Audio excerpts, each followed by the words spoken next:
विधानसभा में पहली बार होगा कुछ ऐसा जो पहले कभी नहीं हुआ। धर्मशाला में विधानसभा का सत्र तो होगा, लेकिन मंत्री नहीं होंगे। विपक्ष तो होगा, लेकिन कोई विपक्ष का नेता नहीं होगा। आखिर कैसे होगी फिर विधानसभा की कार्यवाही? देखिए हमारी ये खास रिपोर्ट। हिमाचल प्रदेश में चुनावों के बाद रिवाज जारी रखते हुए कांग्रेस की सरकार सत्ता में तो आ गई है, लेकिन 10 दिनों के बाद अभी तक कोई मंत्री नहीं बन पाया है। हिमाचल को सिर्फ अभी तक अपना मुख्यमंत्री और उप मुख्यमंत्री सुखविंदर सिंह सुक्खू और मुकेश अग्निहोत्री के रूप में ही मिल गए हैं, लेकिन अभी किसी को भी मंत्री पद नहीं दिया गया है। और ये पहला ऐसा मौका होगा जब हिमाचल में धर्मशाला में होने वाले विधानसभा के शीतकालीन सत्र में कोई मंत्री नहीं होगा। और बात सिर्फ मंत्री तक ही सीमित नहीं है, क्योंकि इस बार भाजपा को विपक्ष में बैठना पड़ेगा, लेकिन भाजपा ने भी अभी तक अपना विपक्ष का नेता नहीं चुना है। धर्मशाला के तपोवन स्थित विधानसभा भवन में होने वाला ये विधानसभा सत्र बेहद ही खास रहने वाला है, क्योंकि ऐसा पहली बार होगा जब बिना मंत्रियों के विधानसभा का शीतकालीन सत्र होगा। वहीं अगर हम अब तक के पुराने इतिहास को देखें तो सरकार बनते ही पहला काम मंत्रिमंडल के गठन का होता रहा था, और विधानसभा सत्र के दौरान मुख्यमंत्री अपने मंत्रिमंडल के सहयोगियों और विधानसभा सदस्यों के साथ ही विधानसभा सत्र में भाग लेते थे। लेकिन इस बार मंत्रिमंडल के बजाय मुख्यमंत्री के साथ सिर्फ उप मुख्यमंत्री ही होंगे, बाकी सभी विधायक के रूप में ही यहाँ आएंगे। इस तरह का ये पहला ही सत्र होगा जब कोई मंत्री विधानसभा में नहीं होगा। ये अपनी तरह का अलग संयोग जो हमें इस बार यहाँ विधानसभा सत्र के दौरान देखने को मिलेगा। सत्ता पक्ष ही नहीं, इस बार अभी तक विपक्ष भी नेता प्रतिपक्ष का चयन नहीं कर पाया है। ऐसे में अभी तक ना तो सरकार के पास मंत्रिमंडल है और ना ही विपक्ष के पास नेता प्रतिपक्ष। ऐसे में सवाल ये आता है कि फिर विधानसभा की कार्यवाही होगी किस तरह से।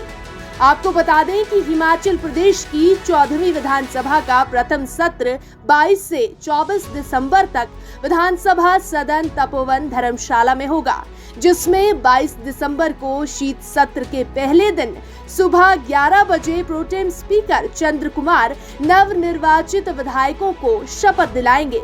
वहीं विधानसभा के शीतकालीन सत्र के दूसरे दिन नए अध्यक्ष का चुनाव होगा। विधानसभा अध्यक्ष चुने जाने के बाद 14वीं विधानसभा की कार्यवाही विधानसभा अध्यक्ष ही संभालेंगे। शीतकालीन सत्र के पहले दिन सदन की कार्यवाही की जिम्मेदारी प्रोटेम स्पीकर चौधरी चंद्र कुमार के कंधों पर ही होगी। विधानसभा अध्यक्ष के चुनाव के बाद विधानसभा सदन में राज्यपाल राजेंद्र विश्वनाथ अर्लेकर का अभिभाषण भी होगा। विधानसभा के तीसरे और आखिरी दिन की शुरुआत शोकोद्गार के साथ होगी।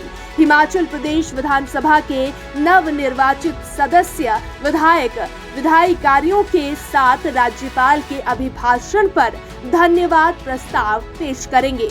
नियमों के मुताबिक धन्यवाद प्रस्ताव में पक्ष विपक्ष दोनों सदस्यों को बोलने का मौका मिलेगा। वहीं आपको बता दें कि अभी सिर्फ मुख्यमंत्री सुखविंदर सिंह सुक्खू और उप मुख्यमंत्री मुकेश अग्निहोत्री की शपथ हुई है। प्रोटेम स्पीकर अब नए चुने विधायकों को शपथ दिलाएंगे। मुख्यमंत्री के तौर पर सुखविंदर सिंह सुक्खू और उप मुख्यमंत्री के तौर पर मुकेश अग्निहोत्री का ये पहला विधानसभा सत्र होगा। इस शीतकालीन सत्र के बाद ही सुखविंदर सिंह सुक्खू सरकार के मंत्रिमंडल का विस्तार करेंगे। मंत्रिमंडल में जगह पाने वाले विधायकों के नामों का भी खुलासा नहीं हुआ है। सभी विधायकों में मंत्री बनने की होड़ लगी है, लेकिन मुख्यमंत्री सुखविंदर सिंह सुक्खू ने साफ बोल दिया है कि मंत्री पद आवंटन विधानसभा के शीतकालीन सत्र के बाद ही किया जाएगा।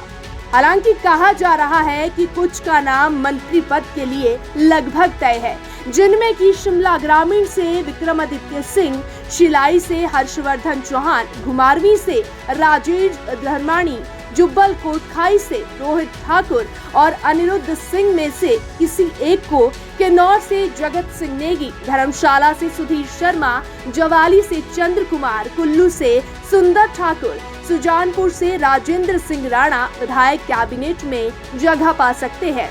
लेकिन अभी कुछ नामों पर सहमति नहीं बन पा रही और उनका नाम विधानसभा सत्र के बाद ही तय किया जाएगा। वहीं खबर ये भी आ रही है कि ये लगभग तय हो चुका है कि मंत्रिमंडल में खाली 10 पदों में से सभी को नहीं भरा जाएगा। 1 या 2 मंत्री पद मुख्यमंत्री खाली रख सकते हैं। इससे गुटबाजी नियंत्रित करने में मदद मिलेगी और मुख्यमंत्री सुक्खू इस बार युवा कैबिनेट चाहते हैं। अब आज की खबर की तरफ वापस आए तो गौरतलब ये भी है कि विधानसभा के शीतकालीन सत्र में विधायकों को शपथ ग्रहण समारोह तो होगा, लेकिन विधानसभा परिसर में बने मंत्रियों के कमरे इस बार खाली ही रहेंगे। एक कमरे में मुख्यमंत्री तो एक कमरे में उप मुख्यमंत्री बैठेंगे। विधानसभा अध्यक्ष और उपाध्यक्ष का चुनाव भी सत्र के दौरान दूसरे दिन किया जाएगा।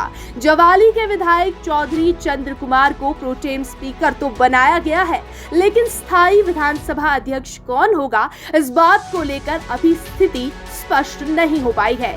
14वीं विधानसभा का स्थायी अध्यक्ष कौन बनता है, कौन उपाध्यक्ष बनता है, ऐसे में ये पहला मौका होगा जब विधानसभा में अलग तरह की तस्वीर देखने को मिलेगी। सत्ता पक्ष के विधायक भी विधानसभा गैलरी में वरिष्ठता के आधार पर ही बैठे हुए नजर आएंगे। वहीं 22 से 24 दिसंबर तक तपोवन में होने वाले विधानसभा के शीतकालीन सत्र के लिए सरकार व जिला प्रशासन ने तैयारियां शुरू कर दी हैं। मुख्यमंत्री सुखविंदर सिंह सुक्खू सर्किट हाउस में ठहरेंगे तो पूर्व मुख्यमंत्री जयराम ठाकुर सहित भाजपा विधायकों को धर्मशाला के निजी होटल में ठहराया जाएगा। इसके अलावा सत्ता पक्ष के विधायक भी शहर के होटलों व स्थानीय रेस्ट हाउस में ठहरेंगे। जिला प्रशासन ने विधानसभा भवन सहित पूरे क्षेत्र को सजाने संवारने का काम शुरू कर दिया है। ब्यूरो रिपोर्ट, पहाड़ी हलचल। अगर आप भी अपने सपनों में उड़ान भरना चाहते हैं तो आज ही ज्वाइन करें एवीएस एकेडमी धर्मशाला। अगर आप भी अपना सरकारी सेवा में जाने का सपना पूरा करना चाहते हैं और साथ ही अपने भविष्य को सुनहरा बनाना चाहते हैं तो आज ही एवीएस एकेडमी कचहरी अड्डा धर्मशाला ऑपोजिट जिलाधीश कार्यालय धर्मशाला से संपर्क करें।